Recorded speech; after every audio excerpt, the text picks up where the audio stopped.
Hey, everybody, what's going on? It's your man, Big B. Look, I apologize, number one, for the late start. Having some technical issues. Big G will get in as soon as he can. He's having it's just some technical issues going on. But welcome to Steelers Almighty and the Big Show, people. Appreciate everybody, number one, being patient with us and everybody showing up. So thank you guys for being in here. Let's get this thing going. So we're going to talk a little bit about the wide receiver issues that are going on with the Pittsburgh Steelers. Two, we're going to also talk about a little bit about the offensive line, what maybe some of the weak links that are attributed to the offensive line, maybe some of the issues that we just need to get figured out on that side of the football.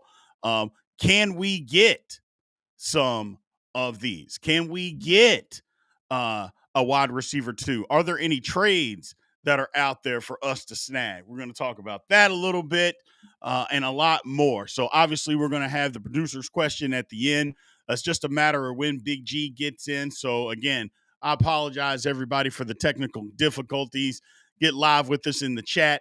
It is what it is. Thank you guys for showing up and showing out like you guys always do. Remember, like, follow, subscribe. If you haven't already, make sure you subscribe to the channel. Also, as far as the channel is concerned, make sure if you want to become a member and help support the channel in that way, 5 different levels. You know, when you're in the chat, we're always going to bring up your comments and questions if you're already a member. So you know how that works. So we appreciate everybody.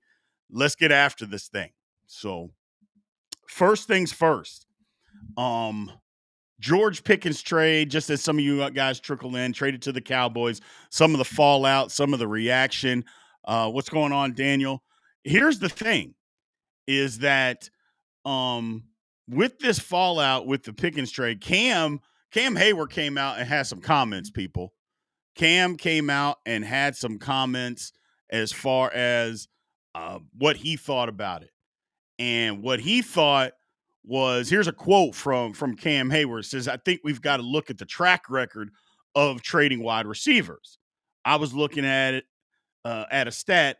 There have only been 3 or 4 receivers that made it past the rookie contracts with the Steelers. So it's crazy. So you had AB, you had Deontay Johnson, you had Hines Ward, and Juju for one more year after his rookie contract. For the most part, they know when to re-sign and when to trade. So we'll see what happens. Cam says we could be a better team because of it. So that's the situation. Hey, what's going on, Rob? We appreciate you. That's the deal going on with the Steelers right now, is that Cam is saying, hey, maybe we know. Maybe we understand what's going on with getting rid of wide receivers. Maybe we've got this thing figured out. It's like, look at our track record. You know, we sign the guys that are really good. We get rid of the people that aren't very good. And that's kind of how it is. Hey, what's going on, Arch Baby Doll? Sorry about the confusion. Glad you all made it over. Same to you, Rob. Thank everybody for coming over. I know there was some confusion. There was some technical difficulties. So we apologize, man. We apologize, but it is what it is. We're going to get Big G in here shortly to join us. It's just you know how technology is. When it works, it's outstanding. When it gives you problems, it causes everybody problems. So just remember to continue to hit that like button while you guys are in here. So what do y'all think about Cam's comments there? You know, what do you believe and think about what he had to say as far as the Pittsburgh Steelers getting rid of wide receivers? Cam is saying, hey, trust the Steelers. They seem to know what they're doing. You know, when we keep a guy and we sign him, look, AB, stuff happened towards the end. But what are your all's thoughts on what Cam had to say? I'm interested on what you guys are thinking as far as that is concerned. We're going to get Big G up onto the show here as soon as possible. So Big Pun said, hey, what's going on, Big G? How you doing, man? What's cracking, man? Man, I can't stand technology. I just put it out on the social media. Technology is trash. I just put with a dumpster fire sign on it, man. It's trash, man. It's trash. But we're all good though, man. We're all good, man. You guys can hear me okay? Everything's good on the camera? Are we all good? I'm just checking. Check Yeah, we're 1, all 2. Make sure good, everything's good. brother. Yeah, what's We are cracking, yo? all good. What's cracking live chat? What's going on, y'all? What's going on? So Big Pun says is that Big G was finishing off that jug of Thunderbird before appearing. I mean, Big Pun may have something there. He said that you finishing off that Thunderbird. Like I'm gonna say, like my grandma used to say, Big Pun is a lie and the truth ain't any. Big Pun is a lie and the truth ain't any. No, that's not true, Big Pun. It's all good though, man. Listen, y'all, we got to get hyped and get it jumping tonight too, man, because we got good topics and good subjects, man. So I heard a little bit of what you were saying because I was watching it on my phone and all what else. So you talking about the wide receiver deal for the Pittsburgh Steelers and how Cam is out there talking mess. Yeah, basically Cam Hayward is saying that the Steelers know what they're doing, that there's only been 4 guys that got, in recent memory that got a contract past their rookie contract. It was AB, who was AB, Deontay Johnson, Hines Ward, and Juju. And Juju's was only for 1 more year. Facts. So what he's saying is that they might be a better football team because of it, because the Steelers seem to know when it's time to pay somebody and when it's time to get rid of somebody. So I'm kind of there, Big G. I'm kind of with it. It's like they seem to know. Now, don't get me wrong. We may have made the bad decisions on drafting some guys, but my philosophy. It's like, okay, you draft a guy, you make a mistake. Don't live in the mistake. Get out of it. And it seems like the Steelers know when to get out of it. So listen, I'm a history aficionado when it comes to the Pittsburgh Steelers and how they mess up certain position rooms. You can go back further with Santonio Holmes, Plexico Burress, Lyman Swede. We can run down the room as far as when Steeler receivers leave, right? And so it's from a historical standpoint, you can circle the wagons on one guy, and that's Mike Tomlin. Mike Tomlin is the connecting dots to these guys, right? Now, this is just in my opinion. We've had players that have left Pittsburgh and did well. Well, we've had other ones that went and crashed out. So I'm saying is it from a player personnel evaluation standpoint? Is it the coach doesn't really know what he's doing? Or do we know these guys have these issues coming into the room and Tomlin feels like he's a superhero with a Superman cape and he can save anybody? Because we just got another crash out in Rock Sanders. Rock Sanders, if you watch the videotape of him, he has immense talent. Rock Taylor. Yeah, Rock Taylor. He's a crash out. He's a crash out off the field. He's got issues and incidents. On the field, he's got issues and incidents. But you put the tape on, that's our type of player. So I don't know, bro. I don't know. I don't want to blame anybody because have those players done well for us when they played? AB, of course. Maybe not George GP, but who played quarterback for him? But those rest of the guys, Juju had Big Ben. He put up numbers. So I don't know because I think people are trying to piece it together and make a determination, a decision. Is it one guy's issue? And I don't know because you can't control what other people do. You don't know what a person will do once you invite him into your room. But we sure have a history, B, about dudes just crashing out and you got to go. Chase Claypool, Juju. I mean, the list goes on, bro, about what we seem to draft, undraft, pick up, and put in our room. And I don't know if there's a common denominator. Is it Mike Tomlin? I guess that's the question I'm asking you, bro. I mean, here's the thing. It's like, first of all, people in the chat are misconstruing it. All Cam is talking about is the wide receiver room. He didn't say anything else about any other position. He's saying that the Steelers know what they're doing when it comes to the wide receiver room. So, Mark, I know you're trying to make it about something else. It isn't about something else. He's literally talking about the wide receivers, and that's it. So let's keep it there. We don't need to move the goalpost all over the place. Facts. But having said that, I mean, when wide receivers leave, what wide receiver did well? Other than Plexico Burress, when a wide receiver gets traded or leaves Pittsburgh, who did well? Like AB didn't do well. I mean, you could say, well, AB won a Super Bowl. They were going to win a Super Bowl whether Antonio Brown was on the Tampa Bay Buccaneers or not, man. He was, first of all, he was hurt the entire playoffs until the Super Bowl. And me and you could have been playing wide receiver for Tampa Bay that day. The Chiefs couldn't do anything. So three catches, it didn't 27 matter. yards, bro. 3 catches, 27 yards. 3 catches, That's what I'm 27 saying. yards.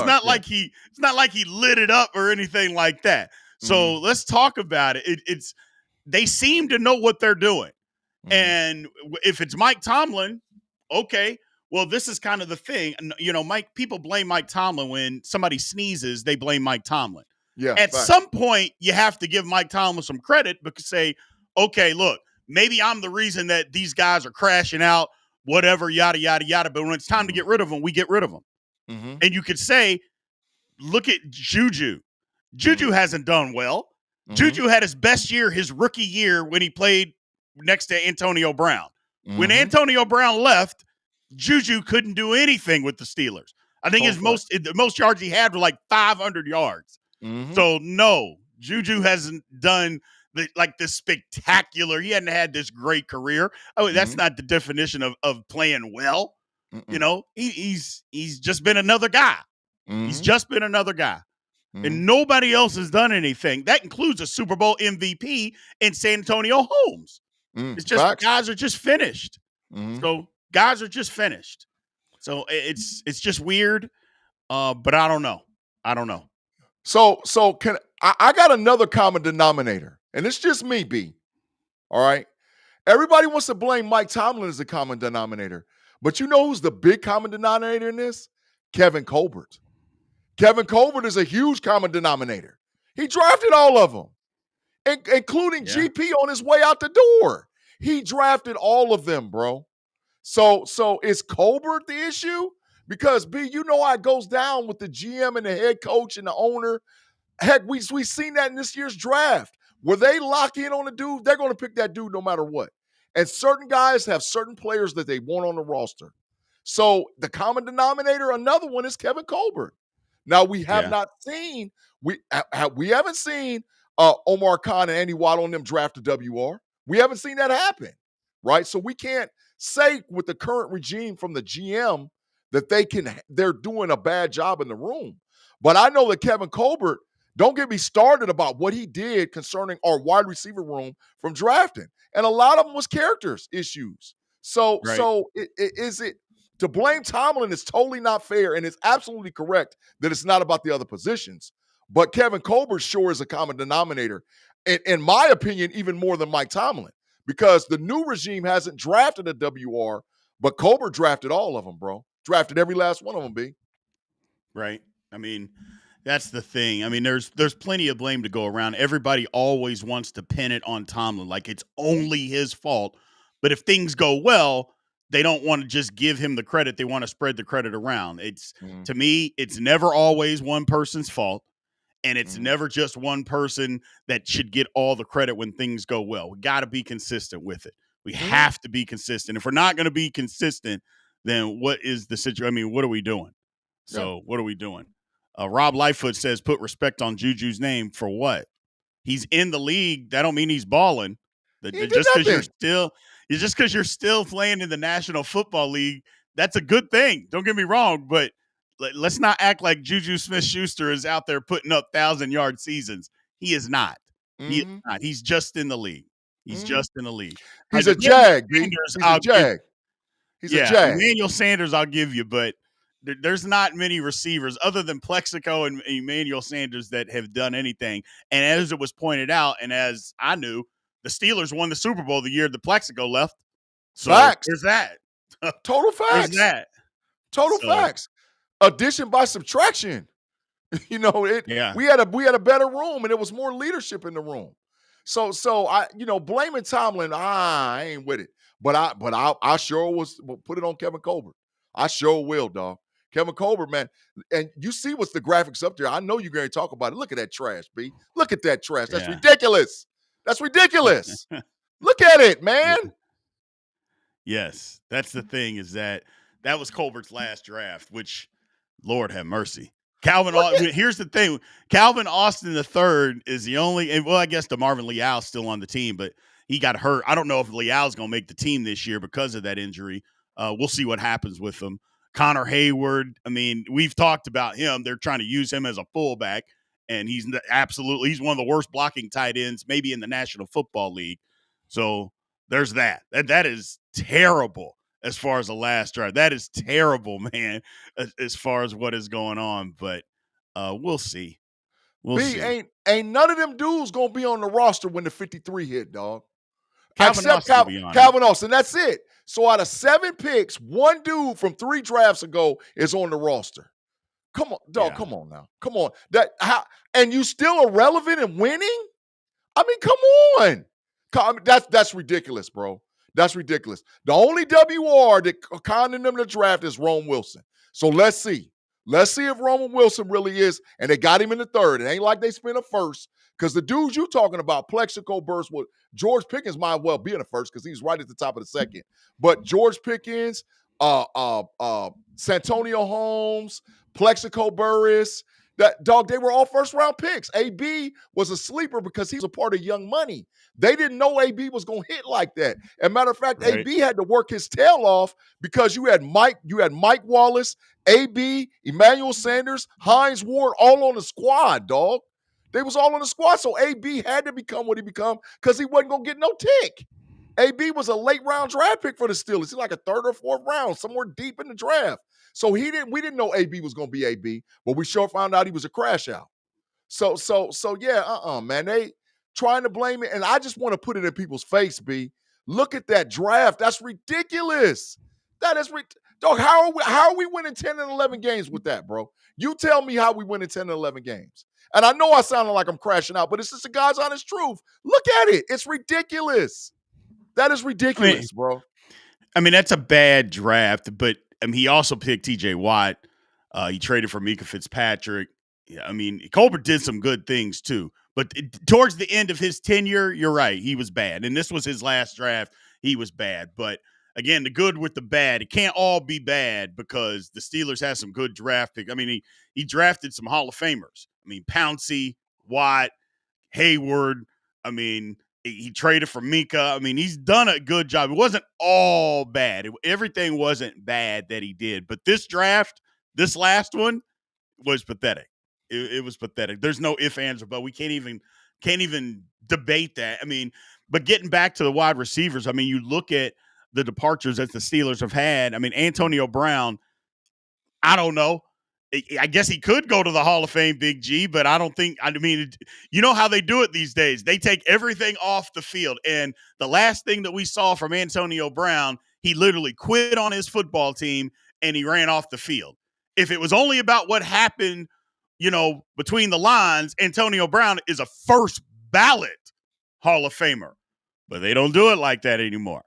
They don't do those things anymore. They take everything into consideration. So that's why they made Terrell Owens wait before he got into the Hall of Fame.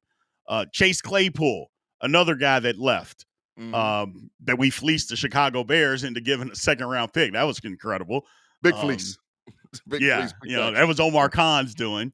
Mm-hmm. Juju, look, he did nothing but TikTok stuff. He had to stop doing that. He basically lost his role. He walked in free agency. And again, Juju's still in the league, but Juju is not. Like I said, the best year he had was his rookie year playing next to Antonio Brown.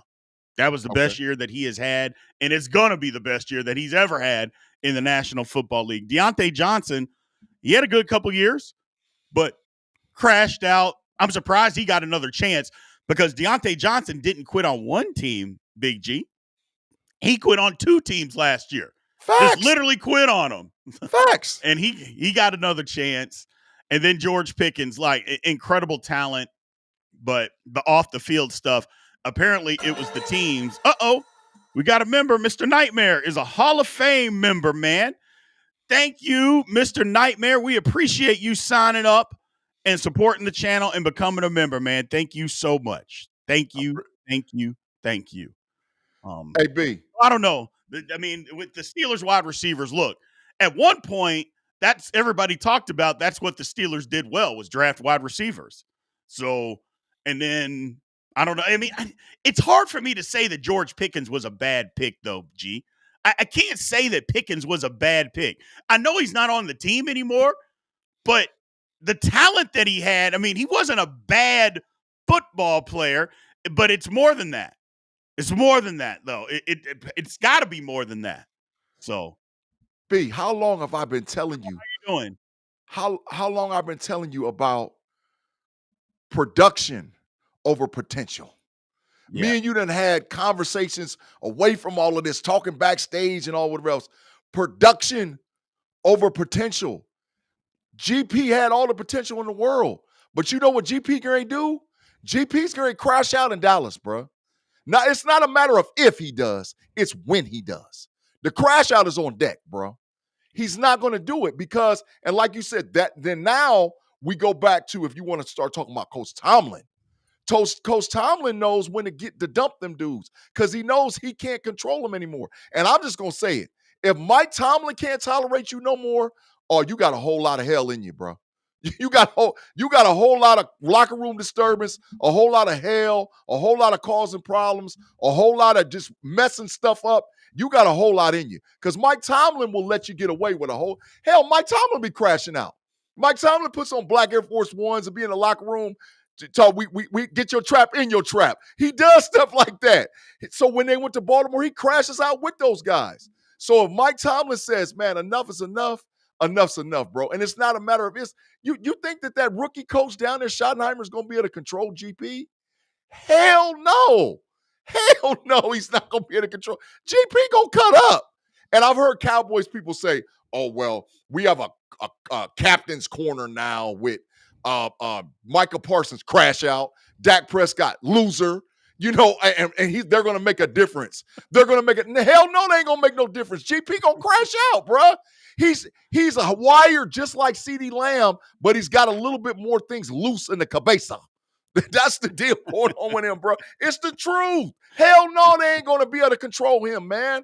Crash out on deck. Watch what I tell you. And then all the people in the chat that's talking crazy to me, y'all gonna come back and say you G Stradamus. Because that's who he is. When they show you who they are and they tell you who they are, believe them.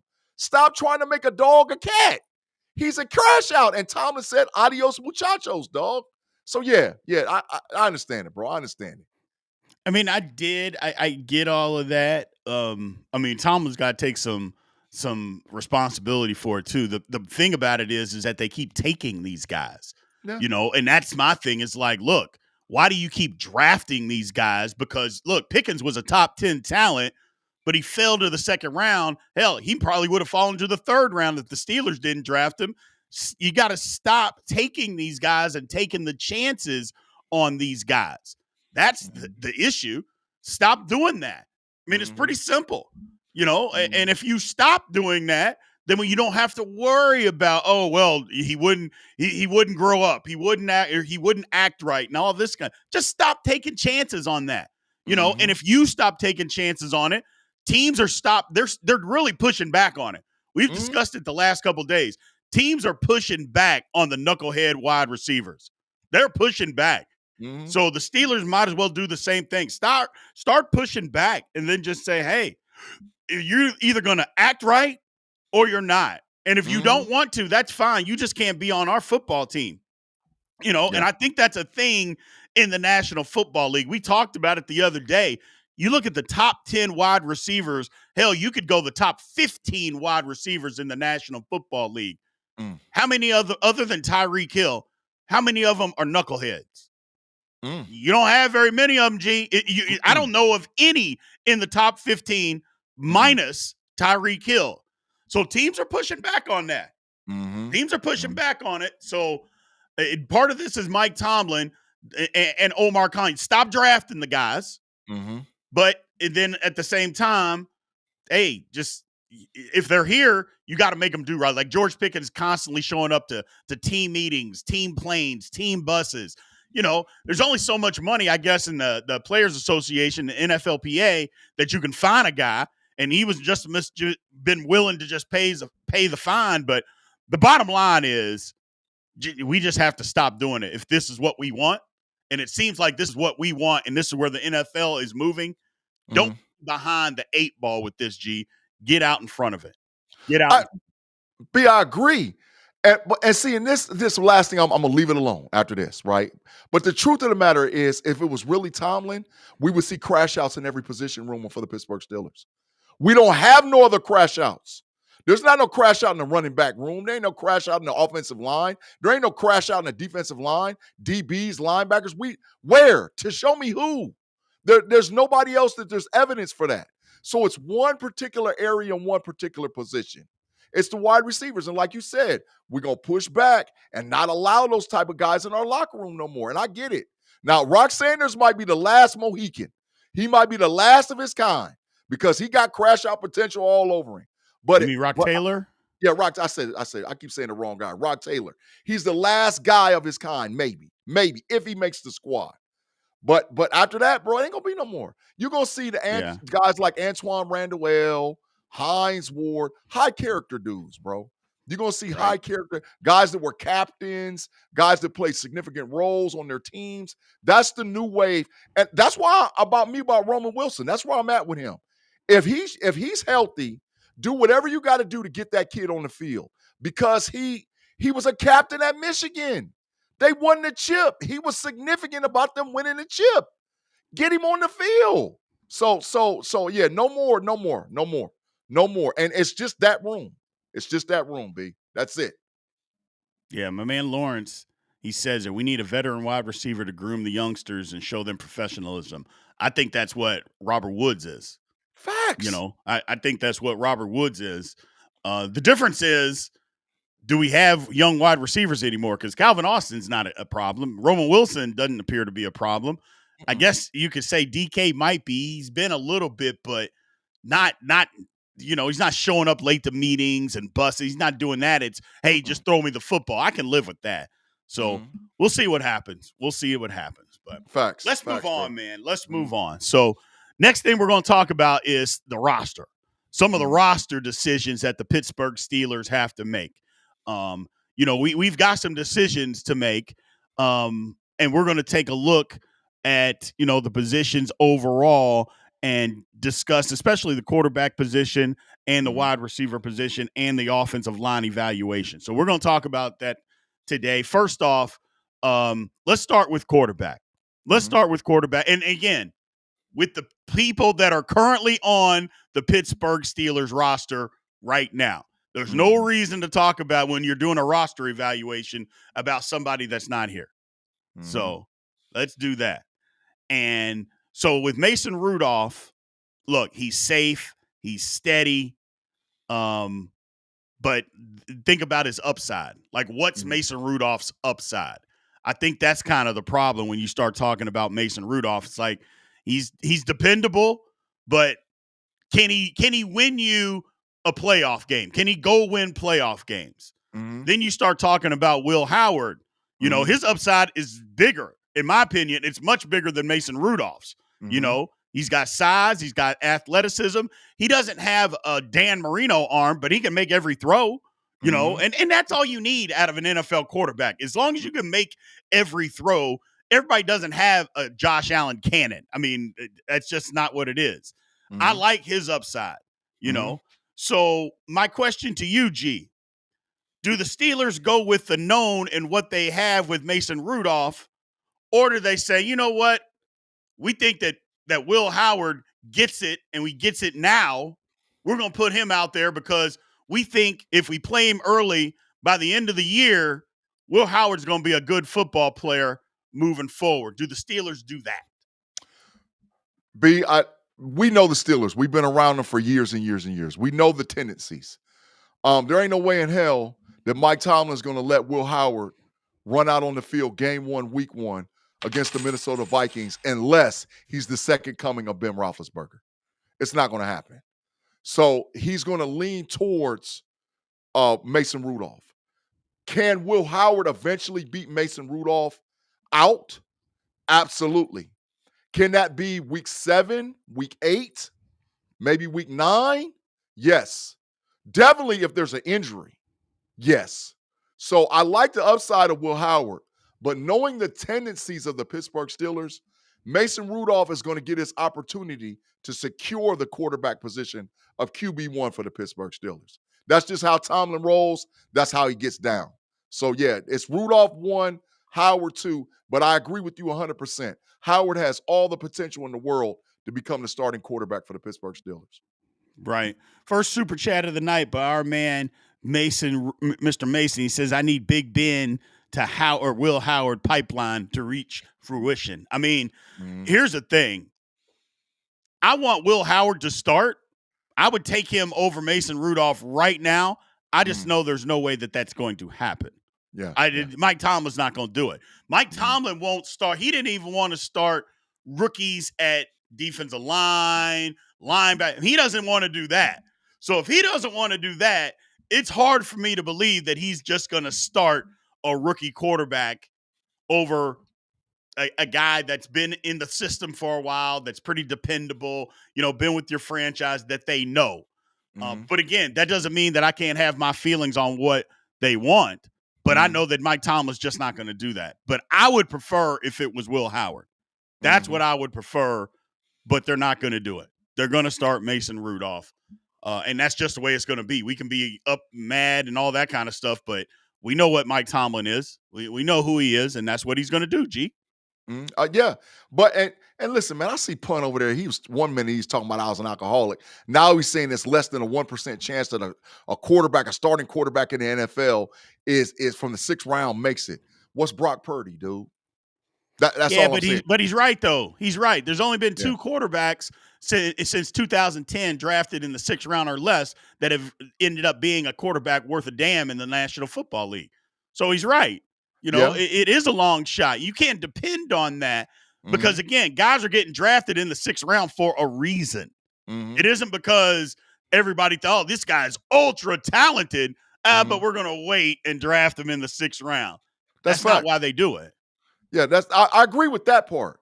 But I'm saying to act like it doesn't happen, it happens. Listen, the main thing about the quarterback is that the head coach has to be comfortable with enough putting the player out on the field to know that his team can't win without this guy playing. And it's really like that at all the positions, B. But even more so is that the quarterback. So Howard has shown early that he wants to give himself an opportunity to do that, i.e. why he came in and signed a contract real early, why he got the playbook real early. They was trying to give him the weekend off. He said, hell no, I'm about to go in here and start working today because my goal and aspirations being a Pennsylvania kid is to put myself in position to win the starting freaking job for the Pittsburgh Steelers. So, like you're saying, is Mason Rudolph and Will Howard, I would give the edge right now to Mason, right? But by the time OTAs is over with and camp and all whatever else, they're going to be closer than what a lot of people think. And you don't really know what a guy's going to do until you put him out there and bullets start flying. That's the whole thing sometimes with guys who get drafted lower. You don't know what they're going to do until you get them out on the field and bullets start flying. What Will Howard has shown me, B, is that when bullets fly, that boy can play. That's all I know against his best competition that he played at Kansas State and Ohio State. When bullets were flying and he was playing his best competition, he showed that he could play. So let's see what happens when bullets start flying in the NFL. And I know NFL and college is 2 different things, but bro, he played at the top of the echelon against college competition, and he handled his business. So let's give him an opportunity to see what he does. Now, like you said, it's Mason all day and night to start out with. There's no way in hell, unless he's the second coming. If he's the second coming, then there's nothing else to talk about. But as of right now, it's Mason, bro. It's Mason. So I want to get back to this chat here. This question by the member Carl, he put up. He was asking about when Tomlin is eventually gone. Do you think we'll be in the hunt for a current head coach in the league to take his place, or will there probably be somebody better suited? My thing about that is that, okay, we're wanting Tomlin to be gone. That's something in itself. But even if he is, I've said this all along. Everybody always says, and again, I know I'm moving the goalposts and we're jumping around, but I thought I missed this question and I wanted to get back to it. Sorry about that, chat. But Mike Tomlin is not the only person on earth that can coach the Pittsburgh Steelers. There are other people on earth that can coach the Pittsburgh Steelers. Again, I don't want Mike Tomlin to be fired, at least not right now. I think it's fine. But he isn't the only person that can coach the Steelers. So all those national pundits that always talk about, oh, well, if you fire Mike Tomlin, who you going to get? Somebody else? That's who we're going to get. Somebody else that's competent and knows how to coach football. That's who we'll get. So I just thought it's a great question by Carl, and I missed it earlier, and I wanted to come back and to address it. It's just like we got to stop with all of the, nobody else can coach the Steelers. And again, you can hate Mike Tomlin. You can love Mike Tomlin, whatever. But either way, somebody else can coach the Pittsburgh Steelers and be successful. Okay? We have to stop with the nonsense that nobody else is out there on planet Earth that can coach. Because that's what your ESPNs, your NFL networks, that's what everybody always talks about and acts like there's nobody else that can coach the Steelers. Well, how come other coaches get other jobs and they do fine in those jobs, but they can't come to Pittsburgh and do well? That doesn't make sense to me. That doesn't make sense to me. Again, I didn't mean to take this and run a different direction. I apologize. I just thought it needed to be said. At some point, like you mentioned, Mike Tomlin's going to be gone. And when he is, are we saying the Pittsburgh Steelers franchise is going to be over? I don't think so. So we just got to keep things in perspective. One thing I got in confidence about the Pittsburgh Steelers, they know exactly what the hell to do when hiring a head coach. We done had 3 coaches, Chuck Noll, Bill Cowher, Mike Tomlin. All 3 of them got chips. All 3 of them win. All 3 of them handle their business. So if we don't know anything else, we know what the hell we doing with a head coach and a hiring of a head coach. We know we're better than any franchise in the NFL with hiring a head coach. Period. It's the Steelers and cut the freaking deck. 3 coaches since the 60s. That they can get up out of here. So absolutely, we're going to get the next guy. He's going to be killing it too, and he'll be number 4. So you're 100% correct, bro. 100%. Right. It's a good question by Mark Tobin. He said, why are they so afraid to move on from him? Because Mike Tomlin's putting them through a rebuild. And you don't move on from a head coach when you're in the middle of a rebuild. And again, we know why they're in the middle of a rebuild, because they're staying relevant, not tanking, and still winning football games while they're rebuilding the roster. So what would you rather do? Go, okay, we're going to rebuild. We're going to fire this coach, go through a rebuild, fire that coach, continue through the rebuild, fire that coach. No, what the Steelers are saying is, okay, we've got this guy. Let him get us through the rebuild. And then once we get through it, which we're not through it yet, people, but once we get through it, if he can't win, then at that point you can probably say, okay, it's time to look at doing something different. But the Steelers are going through a rebuild, and franchises that fire coaches in the middle of that are stupid. I always say, why you put a coach through the rebuild, you knew they weren't going to be as good, so why get rid of them? That doesn't make any sense to me. So at least that's my opinion. That's my opinion with it. So I'm with you, B. I'm with you, man. I'm with you, man. The hell with what they talking about. I'm with you. Yeah, you're absolutely 100% correct. I'm with you, man. You're right. Yeah. So let's get back on topic here. Offensive line evaluation. So, look, I think we got one in Zach Frazier. I think we got one in Isaac Siamalu. Okay. Now we got to start talking about what's next, because the young core is Faetanu, Broderick Jones, and McCormick. I'll ask you, we got Broderick at left tackle. You think it's going to work, G? You think it's going to work out? Yes. Two factors and 2 reasons why. Number 1, he was hurt last year. Matter of fact, B, let me say this. He was injured. We just didn't know the details of it. That boy was hurt and injured, and he played through it. And he's in his natural position. Trust me, I played all up and down the line. There's a big difference between flipping from left to right. B, you played all up and down the wrong line. You know there's a big difference between flipping from left to right. And with that level of competition, putting him in his natural position where he feels the most comfortable is the main factor. So injury and being hurt last year plagued him, and he's going to be in his natural position. So, yes, he's going to work at left tackle. Yeah. I mean, the only counterpart that I would say about that is he was fine his rookie year at right tackle. That's fine. That's the thing, is that he just took 2 steps back last year. There's no ifs, ands, or buts about that. Is that he was fine his rookie year. I'm not saying he was perfect, but he was much better as a rookie playing right tackle than he was last season. Now, some people want to say that he was injured, yada, yada, yada, or he was frustrated because he didn't win the job at left tackle over Dan Moore, whatever.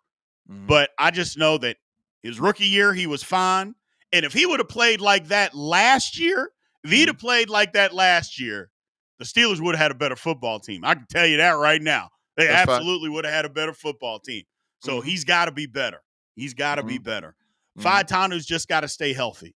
You know, he's got to stay healthy. People talk, and I know he had injury history, but the last 2 years of football that he played in college, he was healthy. You know, it wasn't like he had gotten hurt every single year. The last 2 years of football in college, he was healthy, and then he got hurt. So he got hurt twice, though. I mean, it wasn't just once. The man got hurt twice. So we just got to figure that part of it out. I think if Faetanu, if he can play like he did against Denver, it wasn't the perfect game, but it was pretty good. If he does that, Steelers are better. I mean, they are just better. I think it's Broderick and it's McCormick. I think Broderick and McCormick. Those are the keys. So which one do you think has to play the best in order for us to succeed? Broderick first and then McCormick? Yeah, absolutely. Yeah, your left tackle has to play better because you need your left tackle to play well so that they don't have to constantly chip with a tight end or running back. At some point, you're going to help somebody, but you need your left tackle to be able to block a defensive end by himself from time to time. You know, you need him to be able to do that. So the important, don't get me wrong, people think that interior positions aren't important. They absolutely are, especially in the run game. But Broderick has to be good in the passing game, and he's the most important piece in all of this. Because if he can play well, then that doesn't make everybody else play well. It just makes the job easier for the line. That's all. It makes it easier, G. B, I'm going to put it on wax right now. Broderick Jones is playing for his contract this year, not next year. He's playing for his contract this year. So he's got to play. Because guess what? If he don't play this year, first round of NFL draft next year, we're going to get a left tackle. I promise you. I promise. People say quarterback. Now, hell no. We're going to go get a left tackle. I promise you. And Steeler fans ain't going to understand it, but we're going to go get that left tackle, bro. I promise you. So he's playing for his contract this year, bro. This season. No, I don't disagree. Hell, I was not under the impression, but I wouldn't have been mad if the Steelers said, you know what? We just can't trust Broderick. We can't trust him. We're taking a left tackle in the first round this year. I wouldn't have been mad if the Steelers decided to do that. I get why they didn't. I get that, hey, we got to give this guy an opportunity to play the position that we drafted him to play. I totally understand. But I don't think anybody would have been mad if they said, you know what? No, what we've seen enough. We got to go get a guy. So clearly they have a little faith in him that he's going to be better. So he's going to be better because if he can play up to potential, because again, you see it in spurts, G. You see it in spurts all the time, man. We got us a new member, people. Got us a new member, Andrew Shizmansky. And if I'm pronouncing it wrong, which I'm sure I am, I apologize. I appreciate you supporting the channel, man. Thank you very much, Andrew. Thank you. But yeah, we have a chance. We got a chance. McCormick's going to be a key too. I just think here's the thing, and I know the chat, we've talked about this before, and I know, G, we've talked about it, is that McCormick is the key. And the reason that he is because he had no technique last year. He wasn't supposed to start. He's coming from the FCF level and not going from here to here like the jump is from high Division I football. He was going from here to here, and he wasn't even supposed to be out there. So I think if Mason can judge, because first of all, you can't teach his enthusiasm. You can't teach his motor. You can't teach his nastiness. Like that, those are things that you can't teach. He's got it. If he can get him some technique, we got us one. We got us one. That's why, like, if the line just plays average football this year, because it was below average last year, If they play average football this year, the Steelers are going to have a good football team, G. I firmly believe that. I firmly believe it. Let's put it on wax. If the Steelers line plays average or better than average, we going to win at least one playoff game and win 11 games. 11 plus. Let's put it out there on wax. I ain't scared. I ain't never been scared. If the Steelers offensive line plays average to above average, we will win 11 plus games and win at least one playoff game. And I don't give a damn who playing quarterback. That with Mason Rudolph, we gonna win 11 plus if the lines show up. Because we got all the other positions.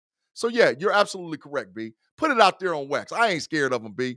The Steelers fans are shaking in their boots right now. The schedule. Man, I ain't worried about that schedule, bruh. We play who we play. So yeah, if the line steps up and do what they need to do, 11 plus all day and night, man. All day and night. Right.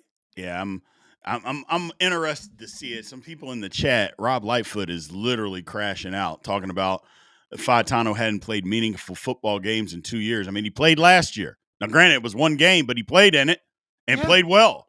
I mean, I get we have our agendas, but come on, man, we got to start being realistic. We got to start being realistic. Yeah. But we'll see. We'll see. Broderick and McCormick are the key. They're the key. So we'll see exactly what happens. Yeah. Now we're moving on to wide receiver 2, ladies and gentlemen. What are the Pittsburgh Steelers going to do with wide receiver 2? Number 1, we got DK Metcalf. He slides in at number 2 spot. A lot of people, myself included, are like, we're in the same spot as we were last year, but I think it's better because I believe that DK is better than George Pickens. There's some people that don't believe that. I think DK Metcalf is better than Pickens. We add Robert Woods. I think Robert Woods is better than Van Jefferson. Calvin Austin's a year older. The key to all of this, ladies and gentlemen, is Roman Wilson. Now, you could say that the key is the Steelers have to go out and sign a number 2 receiver. And I don't disagree with that, just so we're clear. I thought they should have done it last year, and I think they should still do it this year. But if Roman Wilson can actually play, if he can play, that solves a lot of the problems that the Pittsburgh Steelers have. That solves the problem. The problem with that is we really don't know if he can play because when he got healthy, the Steelers didn't even feel comfortable enough to put him out there, which to me, that's a terrible sign. Not a bad sign. That's a terrible sign. It's what it shows is that let's talk about from a coaching standpoint. What it shows is either A, he's not getting the coaching that he needs to get on the field, or B, he just doesn't know what to do. And we put him in game simulated situations in practice, and he's still making mistakes. And B, you know this from experience. They're just not going to try to do it out there just because he was a second or third round draft pick. He's got to show that he can play. That's right. And that's why it's a big question mark. And it's the key.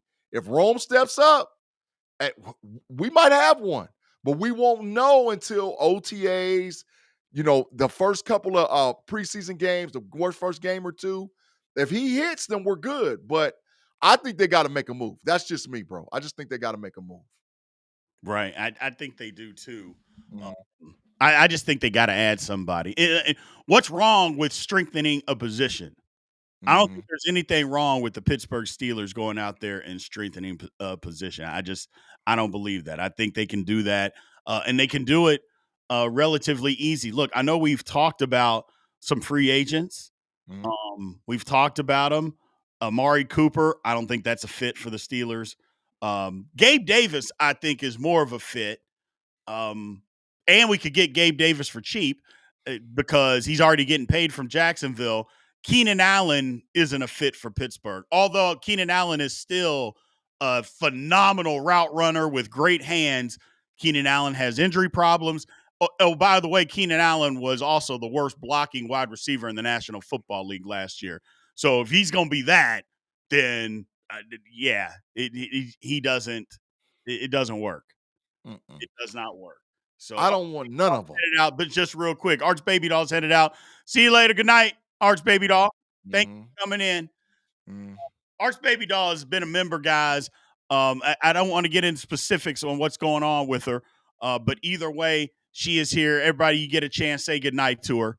Yeah. She shows up each and every time that we are on, so I appreciate her Yeah. support, man. Thank you. Yeah. But yeah, that's where we are. Gee, I don't think any of those guys are that big. I know there's been some talk about Tyler Boyd. I'm like, no, I don't want Tyler Boyd either. So that leaves us with a trade. Yeah. Trade out there, Big G, that you think the Steelers could make for wide receiver number 2. Chris Olave. Send Chris. He wants to get the hell out of New Orleans right now. Trust me, He I does. know. He wants to get there. I'm telling you what I know. I ain't guessing. I'm telling you what I know. He wants the hell out of New Orleans right now because he doesn't see any future. He knows that the New Orleans Saints is probably going to be to be the worst team in the NFC in their conference, is probably tanking right now, and the season ain't even started, trying to get the number 1 overall draft pick. I don't care if we got to trade a second or a third for next season. Go to New Orleans, call them on the phone, get Chris Olave. Right. That brings competition into the room. It's a guy that runs directly with DK Metcalf. You got a Batman with a Robin. You don't have to worry about it. Now, does he have injury issues? Yeah. But sometimes that's because you're playing for a horrible organization.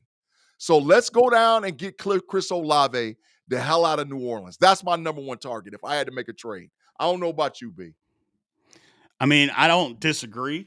I mean, we had to give up a lot because New Orleans isn't going to want to just let him go. But we have a lot. So maybe there's a package that you could go get a Chris Olave, and he would be perfect. In New Orleans, here's the thing. New Orleans is starting over. They don't have no money. Like, they don't have any money to sign anybody. They're in salary cap hell. So they're not doing anything. But I think if they're trying to be a competitive football team, they would want to keep Chris Olave. That's my number 1 target. Somebody mentioned DJ Chark. I like Chark. The problem with him is that, I mean, how many games is he going to play? He's been so injury prone. But if you could get him on the field, I like it. I also like Dontavian Wicks out of Green Bay. I like Wicks. You could probably get him for a 5th round pick and put him at wide receiver 2. Again, you're wide receiver 2. You're not asking this guy to get you 100 catches a year. That, especially in a Steelers offense. You're not wanting the guy to get you 70 catches a year. That's not what we're looking for. We're just looking for somebody that can be viable on the backside, that if they decide they want to double cover DK Metcalf, that guy is going to make you pay because he's going to be able to beat one-on-one coverage. That's what we're talking about. That's what we're looking for in a wide receiver too. So Jameson Williams, we just got rid of a headache. That's not another one. I know he's talented, Big Pun. You're right, but we just got rid of a headache. Why would you trade for another one? No, the Steelers aren't going to do that. That doesn't make any sense. They're not going to do that. And Pickens is more talented than he is. So I get what you're saying, but I know where we can get one though. I know where we can get one. I know what team. Where's because that? they got a log jam at wide receiver. Pierce, Pittman, Dobbs, Adnan Mitchell. Somebody got to go over in Indianapolis. That's too many dudes. Dobbs, young, basically still on his rookie contract. Adnan Mitchell got all the super talented potential and all get up. Pittman done showed you a dog. Pierce done showed you a dog. Knapp, give up one of them wide receivers. NAP, give me one of them dudes, dog. I'll give you a second or a third. I want one. Listen, I don't give a damn which one of them it is. Dobbs, Adnan Mitchell, Pittman, Pierce. They got too many dudes. Not all them dudes is going to play, bro. They got to go get a dude from Knapp. That's probably where they need to go holler at. Is Knapp, NAP, man. And go holler at him. Yeah. My man Carl says Adam Thielen out of the question for a 1-year contract. I mean, if that's what you're wanting to do, I don't want Adam Thielen. I think Thielen's a fine player. He did fine last year in Carolina, but that wouldn't be the route that I would go. Not right now, but that wouldn't be the route that I would go. And we can't trade for Tyreek Hill, Big Pun. Stay off the Thunderbird. Okay. Yeah, and the Quavo too, Pun. What the hell are you? We're not trading for Tyreek. Stop that, man. No. Yeah. We're not doing that. Stop that. I know they talked about Chicago. Somebody in the chat was talking about DJ Moore. Chicago's not going to trade DJ Moore. They're just not. They're not going to trade him. Now, No. I would take him. Don't get me wrong. I would take DJ Moore in a heartbeat from Chicago. But first of all, Chicago is not going to trade us DJ Moore just for the simple fact of what we did with them to Chase Claypool. They're going to hold that over our head for a long time. So they ain't going to trade us. But either way, I wouldn't mind it. I wouldn't mind it. I wouldn't mind DJ Moore at all. I would not mind DJ Moore at all. So, I would absolutely take him. But I don't think it's going to happen. Yeah, I don't think that is going to happen. So I agree. But that's a trade that I would make. Those are the things that I would do. Let's take a look at the 53-man roster right now, Big G, and where the Steelers are currently at. Again, this roster obviously is going to change, but this is where we're at. Way too early 53-man roster projections. Quarterback, I think it's pretty simple for right now. I mean, we have 3 quarterbacks on the roster. I think it's not going to change. Mason Rudolph, Will Howard, Skylar Thompson. I heard some people talking about the Steelers signing somebody else as far as a camp body to challenge Skylar Thompson. Because, this is where it is. Me and Big G put our roster projections together. They're all the same as far as the quarterback position. I think that one's pretty simple. Yeah. That one is pretty simple. And we only talk about Steelers, not dudes that's on the street. We talking about Steelers. That's it. That's right. We ain't talking about no other dudes on the street. The Steelers, the guys that's on the roster right now. That's it. That is currently correct, or that is correct. Currently on the Pittsburgh Steelers. Moving on to running back. Running back, I don't know. It's like you keep 4, do you keep 5? We got the same guys. I think that's what it is because I don't think Patterson makes the team, man. I don't think Patterson is going to make the Pittsburgh Steelers. I don't think he's going to make the roster. And it doesn't matter whether we cut him now or we cut him right before training camp. We get to save the same amount of money, so you're not going to save any money now. So you might as well keep him through camp. And in case somebody gets hurt, okay, you can plug them in there. But these are the 4 guys: Jaylen Warren, Caleb Johnson, Kenneth Gainwell, and Trey Sermon. Because Sermon can play some special teams. Facts. So, that's it. You're keeping 4, and everybody else is out of there. There's your 4. Yeah. So there's the 4 right there. That's what I would go with. They signed Sermon because Sermon, again, he can be the 4th guy. He can do some special team stuff, but we'll see. I was surprised too, Jason. Jason in the chat says still don't know why they signed Sermon. I don't know. I'll be honest. Unless they're just trying to get off of Patterson, I'm like, I don't see what the point is. But whatever. Moving on. Let's go to wide receiver. I mean, wide receiver is going to be it's DK, Calvin Austin, Robert Woods, Roman Wilson, Ben Skoranek, Rock Taylor. We got the same people. I mean, I'm hoping Rock Taylor makes the squad. The person on here, to me, again, we just talked about is Roman Wilson. If Roman Wilson can play, I think the Steelers will be okay. I really do. I really do. If Roman Wilson can play, because I don't think they even drafted Roman Wilson to be a slot receiver. I don't think they did, G. I think they drafted him to be the wide receiver number 2 on the outside. They did. Well, he's got to do that. Now he's got to do it. So he's a Y. He's a Y, B. He's not DK's the X. He's a Y. Roman Wilson's got to do it. That's what he played Y at Michigan. He didn't play slot. He played Y. And he's physical as all get up. He's not the biggest guy in the world, but he's super physical. So he's got to play Y and win that position. So if he wins it, there's DK with Tyler Lockett all over again. That's what Roman Wilson turns into. DK and Tyler Lockett. That's your combo. That's your combo. Man. Yep. Absolutely. So I like this. People talking about Scotty Miller. I don't think Scotty Miller is going to make the team, guys. No. I don't think he makes the team. Scotty Miller was on the team last year because Roman Wilson was hurt and then couldn't get on the field for whatever reason. That isn't going to be the case this year. Or let me take that back. If it is the case, the Steelers, if Roman Wilson can't play, the Steelers will cut him this year.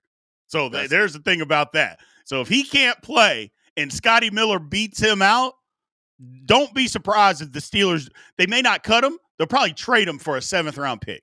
Mm-hmm. That's what I would say that happens with Roman Wilson. So Mm-hmm. keep your eyes on that. Keep your eyes on that. Mm-hmm. Moving on to tight end position.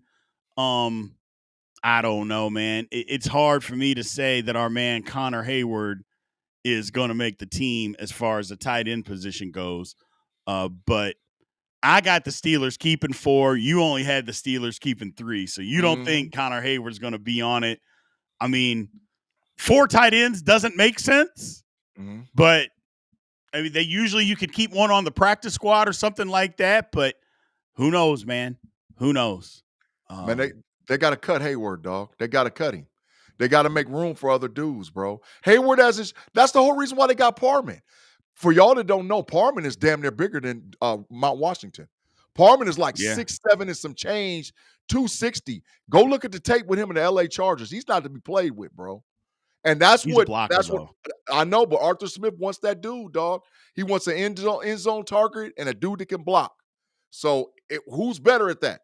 Parman or Hayward? So I'm going with 3, bro. I'm going with 3. I feel you with Hayward. I know Cam will get pissed off, but it is what it is, dog. This is a business. This is a business. Yeah, bro. I mean, look, Cam can be mad all he wants. Cam wasn't mad. I don't know. He got him on the team. If he's that good of a football player, he should be able to go somewhere else and make a football team. It is what it is at this point. But we can't be concerned because Hayward is not a fullback. I know they play him at fullback, H-back, all that stuff. He is not a fullback. He is a below average blocker. Below average blocker. So your H-back can't be below average. Facts. That's all I'm saying. Your H-back cannot be below average. My man Jimmy K says, I want to see Big Man Washington get more involved this year. I do too, Jimmy. Yeah. I do too. I want to see him get more involved this year. Yeah. So let's just see. All right, man. Moving on to offensive line, offensive tackle. I still think the Steelers can sign somebody else. Yeah. But we have the same people. But I still think the Steelers could sign a swing tackle because I am not. Dylan Cook was hurt most of last year. Calvin Austin got an opportunity, gave up a sack, and he got two snaps. One, he gave up a sack. The other one, he got beat on the inside on a run play. To me, 2 snaps and you get beat on both of them, yeah, that doesn't mean you can play. I still think the Steelers are in a position or definitely need to try to go sign somebody as far as a swing tackle is concerned. B, by the 3rd practice, if they don't see improvement by Broderick Jones, Omar Khan and Andy Waddle need to be on the phone to every team in the NFL trying to get a tackle. By the 3rd practice, bro, I'm talking about I'm not talking about like OTAs. I'm talking about the actual 3rd official practice. If they see it, because you're going to see it right away. If he's not that dude, we got to bring a dude in quick, fast, and hurry. And we're going to have to trade. Yeah. We're going to have to go up capital to go get a guy. So for right now, we're going to go with these 4, dog. With these 4. Right. Absolutely. That's what I think. Moving on to offensive guard. And again, guys, in the chat, all this stuff, this is just the early projections. All of this can and absolutely will change. You only have 3 offensive tackles. Or offensive guards. I have 4. I think you got to have 4 because I think you got to have 8 offensive linemen. And I've got Mac. You don't have Spencer Anderson. I think Spencer Anderson, he started a few games. I'm not saying he was great, but I think he's going to make the team again this year. Yeah. So the difference between me and you is that you have 10 offensive linemen kept, and I have 9.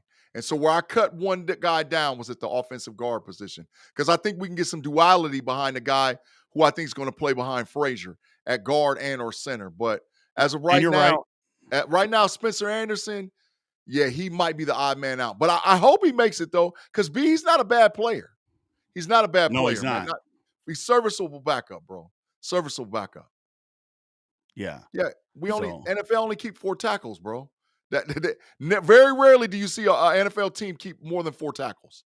Every now and then you'll get a 5th guy, but most of the time, the NFL, they keep 4 tackles. This ain't college. You can't stockpile talent. Correct. Absolutely. It don't work like that. You got a 53, and that's it. That's it. That's it. And then moving on to center, obviously we got Zach Frazier and Ryan McCollum. And you're right as far as him being able to play guard as well because he can do that. But he got his opportunity when Frazier got hurt last year. He got in the game. He played pretty well. Played pretty well. So he's definitely going to be on. I'm glad that the Steelers re-signed him because that's a guy, to be honest with you, he's a future starter on a different football team. He could start at center on somebody's football team right now. So I'm glad we have him. So that's good news for the Steelers. Moving to the defensive side of the ball. But before we do, just letting everybody know, man, again, if you have not subscribed to the channel, please make sure that you hit that subscribe button.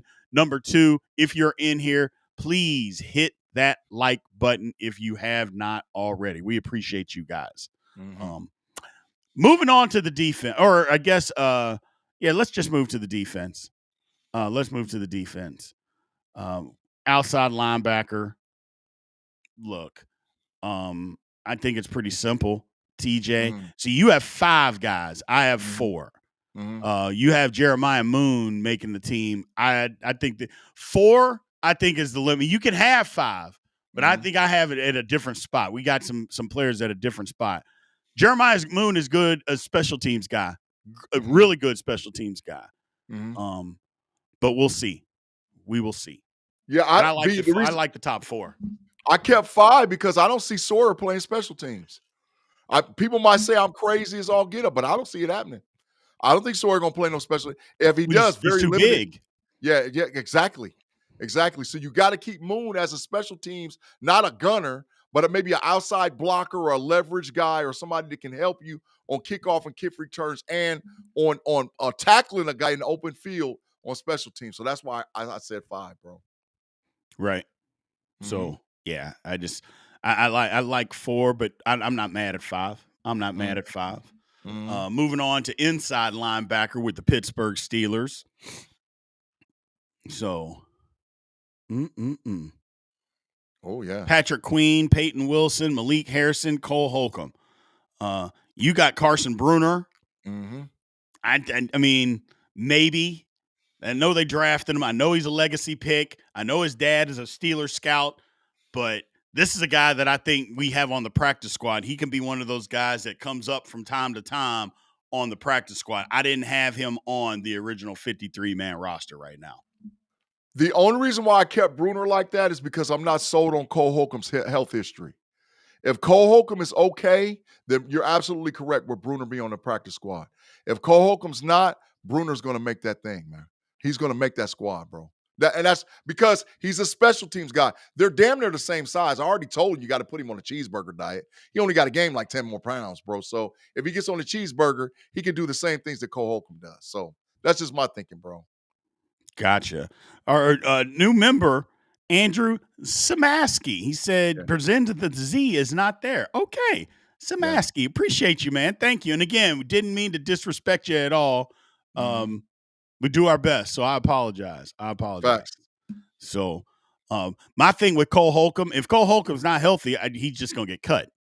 So I think if Cole Holcomb's on the football team, then he's on the football team. If he can play, but if he can't play, Cole Holcomb's going to get cut, and then Bruner will just have the spot. I just think there's only going to be 4 guys there, but we'll see. Now, D-tackle, that's something different.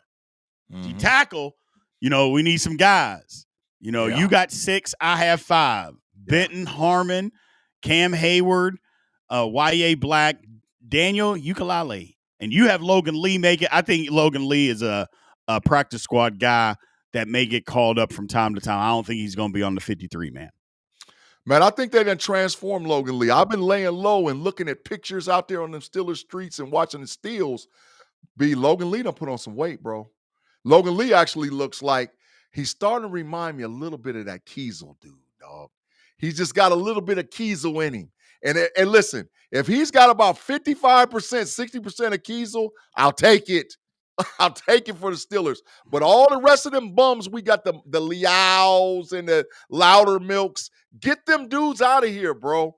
Them are some real football players that ain't going to give up 299 yards to the Baltimore Ravens. They going to stop that, bro. So that's why I got 6, man. No more of them bums. No more of the bums playing defensive tackle. No. Yeah, I like these. And look, Logan Lee absolutely could be there. I think to me, my opinion is just he might be a practice squad, but we'll see what happens. We'll see what happens. I just know he wasn't part of the dysfunction last year because he was hurt. So we'll see what he's got this year because the Steelers will give him a chance. especially in the preseason. So Mm-hmm. we'll see what's going on there. Cornerbacks. Let's go to the cornerbacks and what the Pittsburgh Steelers have. I think this one is, I have 6, you have 5. JPJ, Slay, Eccles, Beanie Bishop, Corey Trice, James Pierre, because you got to have 6 DBs. You got to have 6 corners, and James Pierre is really good special teams guy. Really, really good gunner on special teams. So now talking about corner, that's a different conversation if we're talking how good of a corner he is. Horrible. But special teams, I think you got to have him out there. So I got 6, you have 5. He's diabolically horrible playing corner, man. If you see when the Steelers line up and 42 is out there at corner, you know somebody's ass is toasted. That's and it's us. It's us. They buttering us up with some apple jelly and some butter because 42 is about to get roasted, bro. So if he make the roster, you playing special teams and special teams only. You better not see no playing time on the field because you constantly getting killed. Get him out of here, bro. Get Pierce out of here. Here's the thing the guy that has to play well is Corey Trice. Facts. Corey Trice got to be able to step up. If he can't step up this year, then this is the last year that he's going to be on the Pittsburgh Steelers because he got hurt his first year, didn't play.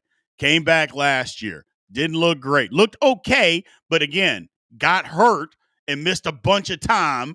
And at some point, the Steelers just have to move on. 7th round draft pick that can't stay healthy, you got to move on from that. So I was still stunned that the Steelers didn't go out and buy a big name corner this offseason in free agency. They didn't do that. I thought that was a mistake, but they stuck to their guns, didn't take one in the draft until the 7th round. So I don't know. Maybe they just didn't like the position this year. I don't know. I think that was a mistake.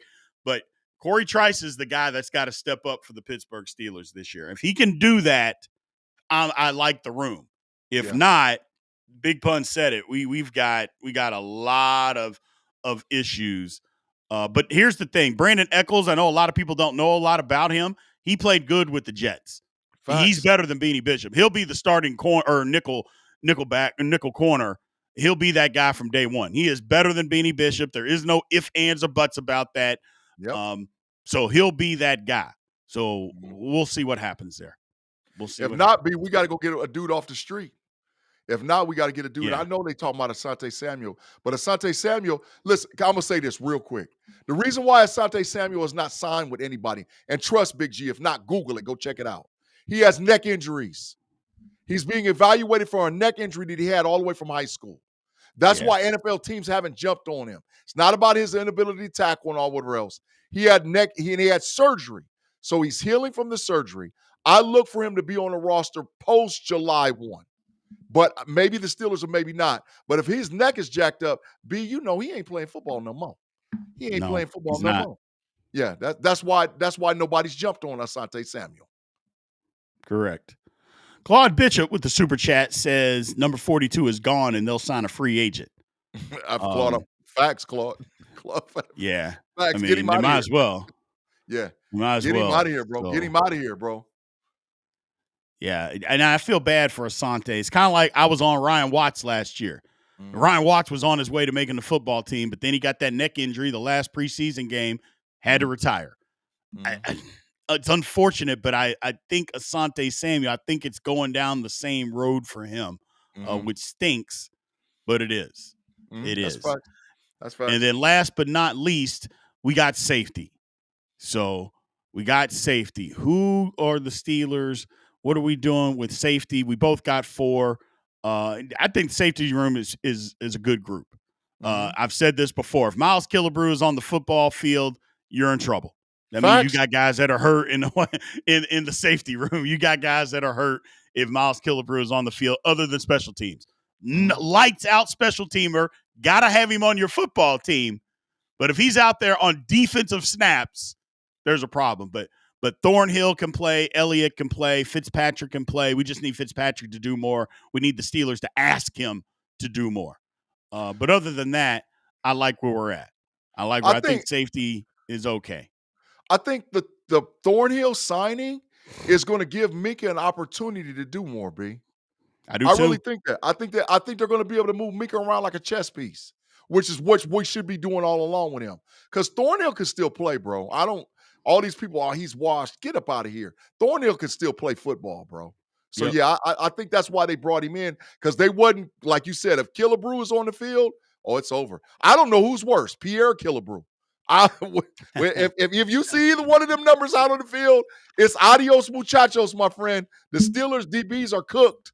They buttering bread with toast, bro. They buttering bread with toast all day and night. Yeah.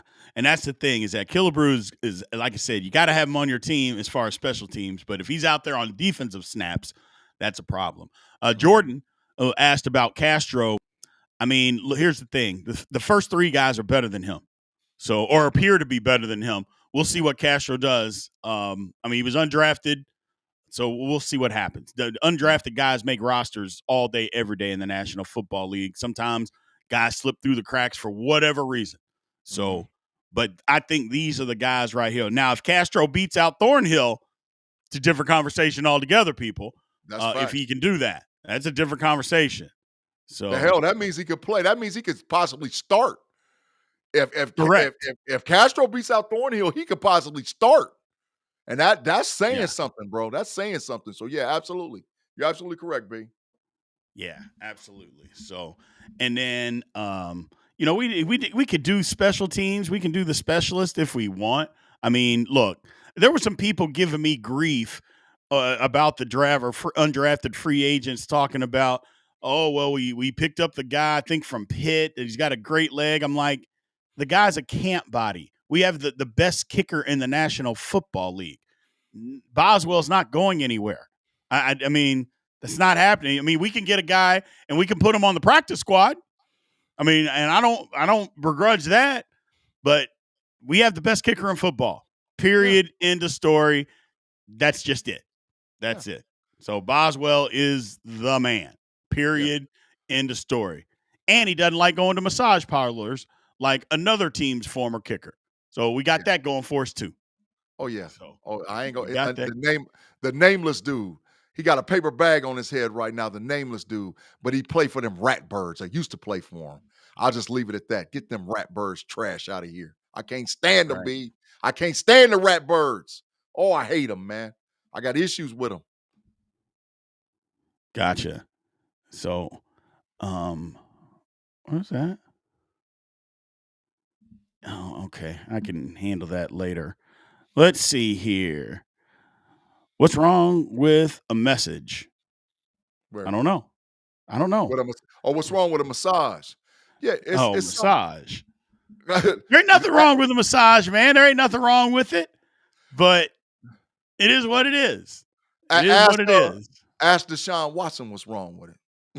Go ask another AFC opponent. Go ask Deshaun. Go ask Mr. Tucker what's wrong with it.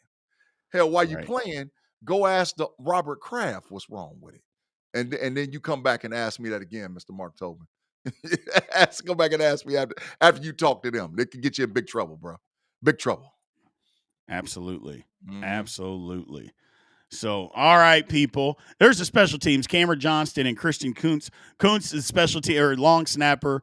He's not going anywhere. You like Corliss Waitman over Cameron Johnston.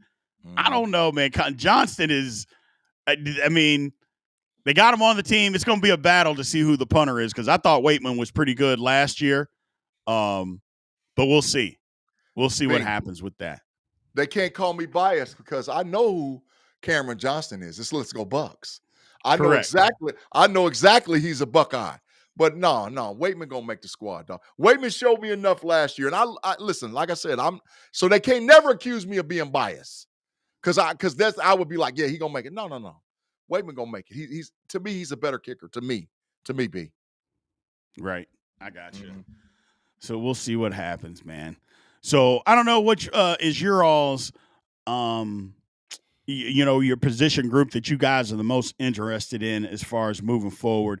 Look, I think quarterback obviously is the most important, but is that the position that you guys are most interested in? For me, it's not. For me, it's the offensive line. Mm-hmm. The offensive line, to me, I think is the key to the season. I keep saying it, and I'm going to keep saying it. And even if I have to say it every single show, I'll say it every single show. I think the key to the Pittsburgh Steelers season is the offensive line. If the offensive line can get it figured out and play average football, I think the Steelers are going to be okay. I really, really do. I know wide receiver 2 is an issue and things of that, but I think that the offensive line is the key to the season. Hey, be the live chat over there wilding out. They talking about baby oil and Thunderbird. They saying baby oil and Thunderbird is a deadly mix, man. They over there wilding out, bro. Y'all listen now. I'm gonna start calling y'all something else. I already done called you alcoholics. now I'm gonna be start because y'all leave that baby oil stuff and get that no Diddy stuff out of here. Get it out of here, bro. The wrong channel. Wrong channel. Not no. We ain't baby no oil, cocoa butter. Mark just being nasty in the chat tonight. I see where he's all about. Yeah. I see what he's doing tonight. They So it's all good, man. They just switched from the liquor to the oil, B. They went from the liquor to the oil. What's wrong with them, bro? What's wrong, man? We got some killers over there in our live chat. We appreciate y'all, man. We appreciate y'all, man. Y'all the real deal, man. Y'all the real deal. We appreciate y'all. Absolutely. Well, we've reached the portion of the show, ladies and gentlemen, where you guys know exactly what's coming up. Is the producer question. The last few producer questions haven't been too bad, Big G. They've been fun ones. We've had some doozies before, but the last two have not been too bad, man. They have not been too bad at all. So that last one we're was going to check B. this. That last one was great. Yeah. It absolutely was. Mm-hmm. It absolutely was. So, but we'll see what happened. Here we go. So, of these 4 legendary Steeler plays, never mind your favorite, which is the most unlikely and would be most difficult to recreate? A, Franco Harris immaculate reception. B, James Harris 100-yard INT return for a touchdown in the Super Bowl. C, Santonio Holmes toe tap game winner in the corner of the end zone. Or D, Ben Roethlisberger game saving an unlikely tackle versus the Colts after Bettis's goal line fumble. I think it's got to be A. I don't think. Hell, have we even seen that happen again in football? Like ever? Mm-mm. But B, James Harrison 100 yards to the house in a Super Bowl. 100 yards to the house in a Super Bowl, B. I mean, I hear you with Franco, but James Harrison, man, listen, Debo about 5'10". You know, they say he's 6 foot tall, but he about 5'10", and he ran 100 yards and did get tackled and scored, dog. So yeah. I everything had to go right on that, everything. So I'm gonna go with B. Yeah. Not only in that play, though, he was also supposed to blitz on that play. Mm-hmm. And he read something and said, nope, I'm not going to blitz. I'm going to drop and drop into the pattern. And he dropped right into the passing route on the play. But I just think it's got to be a deflection in the final seconds of a football game, a deflection, a catch off of shoe tops, and run it in for a touchdown. And it wasn't like it was a 2-yard touchdown that he did it on. Okay. I just think, I don't know that play's ever been recreated like ever. Yeah. So I think it's got to be A. I think it's got to be A. All the other ones are great, but I think it's got to be A. And if you remember, that touchdown led the Steelers to go on to the Super Bowl. Facts. So it wasn't like this was just a regular play. They ended up winning the Super Bowl off of that. So. Well, all of them are. Ben Roethlisberger's tackle, that's a Super Bowl. If they won the Super Bowl. Colts, we lose. Santonio wide open Holmes in the corner. Hey, we needed both of them toes. His toenails had to be extended just a little bit. Because we needed some long toenails that day because we needed him to put them down. So he did. Harrison, we don't win that game unless he scores. So man, maybe I'm being biased. I know Franco's a hard deal, but man, James Harrison, a 5'11", 5'10" outside linebacker that doesn't run a 4 faster than a 4.8, scored on 100 yards. And he wasn't supposed to blitz. I mean, he wasn't supposed to drop. He blitzed. I mean, he went to blitz and he dropped and he scored. Everything had to go right. Everything. And it did. And The rest is history. So my side is with B, bro. My side is with B. Absolutely. I get you. I got A. So that's another good question, man. Producer's getting better, Big G. Yeah. The producer is getting better. You know, instead of wilding out on the questions, he's getting better. I love it. I'm going to give him this time, B. I'm going to give him that one. He is him. He's him. He's Himothy with the questions tonight. Way to go, Himothy. We appreciate you, bro. We appreciate you. Absolutely. And there you go, Mark Stewart. Yes, right. That is correct. The Raiders are still crying about the Immaculate Reception. They are still crying about it. And if anybody's ever been to the Pittsburgh airport, they've got a picture of Franco making the catch in the airport. I don't think it gets more legendary than that. I just don't think it gets more legendary than that. That's facts. That's facts. Well, man, thanks everybody for being in here. We appreciate everybody showing up. Look, schedule comes out tomorrow. So we're going to be live tomorrow on Steelers Almighty, breaking down the Pittsburgh Steelers schedule. So we'll make sure we get everything out on time. So make sure you guys tune in and show up. Big G, thank you again, as always, being a part of the big show. Let everybody know where they can find you at, my man. Hey, man, I appreciate it once again, man. Live over here, man. And we appreciate the members. I got to make sure I say that to the members. Thank you for becoming a member of the Steelers Almighty Night. We appreciate you. But you guys can find me tomorrow night. Normally, I'm on Pump Your Brakes. We got booted. So it is what it is. But guess what? We're going to be on the KnoItAllz channel live at 7:30 p.m. The Triple OG Shannon White, Tay Boy Fresh, me, that dude named Kirby, man, that we put in the Matrix all the time, is going to do a scheduled release show 7:30 p.m. live on the KnoItAllz Podcast channel. And then Sunday on the KnoItAllz Podcast channel, we got Flash the Kid. He just was on the Pivot Podcast with Ryan Clark and with Fred Taylor and those guys, and we was able to get him, and we secured him as our guest. If you don't know who he is, it's the Savannah Bananas, which is just like the Harlem Globetrotters for basketball, but they're for baseball. They're selling out stadiums 100,000 plus. They just sold out the Georgia Dome. They're going to be selling out another stadium pretty soon. So we were able to contact him and talk to him. He agreed to come on the show. So tomorrow night with the KnoItAllz Podcast with the schedule review, and then Sunday with Flash the Kid from the Savannah Bananas, man. All right, man. Good stuff. Good stuff. Again, everybody, we'll be on live tomorrow breaking down the schedule for you guys.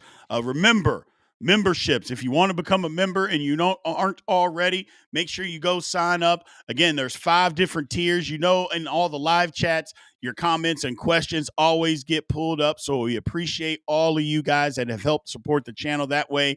Again, do two favors for me. Like this if you haven't already. And once the video is over, go outside and make a comment and help support the big show. We appreciate you guys. Love you guys. And we will talk to you soon. Aloha.